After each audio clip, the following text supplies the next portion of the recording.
കഷിക്കുന്ന കണ്ടത്തിൽ സത്യം പറഞ്ഞാൽ ആ കരയുന്ന സീനുണ്ടല്ലോ, കുട്ടി മരിച്ചിട്ടുള്ള ഒരു സീൻ. ഐ തിങ്ക് ഞാൻ ഇങ്ങനെ ആസിഫിനെ കണ്ടിട്ടില്ല. I did not see you there. You and Aparna was literally their character. അപ്പോൾ ഈ സമയത്ത് തന്നെ ആയിരിക്കണം ഇതും ഷൂട്ട് ചെയ്തിട്ടുണ്ടാവുക. സോ ഈ പോലീസിൽ നിന്നും പോലീസിലേക്കും ഈ ഒരു emotional baggage, level cross was another emotional baggage. അഡിഗോസിൽ വേറെ hyper ലെവലായിരുന്നു.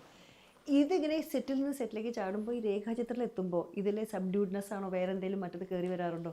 How did you manage this character of Vishnu അല്ലെ ക്യാരക്ടറിന്റെ പേര്? വിവേക്. എനിക്ക് ചേച്ചി ഈ സ്ക്രിപ്റ്റ് ഓരോ സിനിമയും ഓരോ ക്യാരക്ടേഴ്സായിട്ട് തന്നെയാണ് ഫീൽ ചെയ്തിട്ടുള്ളത്. അപ്പൊ അത് ഒരു എന്താ ക്യാരി ഫോർവേഡ് ചെയ്യാൻ പറ്റാറില്ല എനിക്ക്. അതിന് അങ്ങനെ ഇതുവരെ ഫീൽ ചെയ്തിട്ടില്ല. അപ്പൊ ഇതിന് പോലീസ് തന്നെ ചെയ്യുമ്പോൾ എല്ലാവർക്കും ഒരു ഐഡന്റിറ്റി ഉള്ള ക്യാരക്ടേഴ്സ് ആണ്. അപ്പൊ അത് ചോദിച്ചു മനസ്സിലാക്കുന്നതും എനിക്ക് കിട്ടുന്ന നറേഷനിലും ഡീറ്റെയിലിംഗിലും ഒക്കെ ഈ പറയുന്ന വ്യത്യാസങ്ങൾ സ്പോട്ട് ചെയ്യാൻ പറ്റാറുണ്ട്. അപ്പം ശരിക്കും ഞാൻ ഈ സിനിമയിൽ ഇത് കേൾക്കുമ്പോൾ എനിക്ക് ഒരു രീതിയിൽ എൻ്റെ ക്യാരക്ടറിനെ പറ്റിയിട്ട് ഒന്നും ഞാൻ ആദ്യമേ പറഞ്ഞില്ല. എനിക്ക് അതിനെപ്പറ്റി അല്ലായിരുന്നു ഞാൻ ബോധേഡ് ആയത്. ഞാൻ ഈ സിനിമ എങ്ങനെ ചെയ്യും, ഈ സിനിമ എങ്ങനെ സംഭവിക്കും എന്നുള്ളതായിരുന്നു.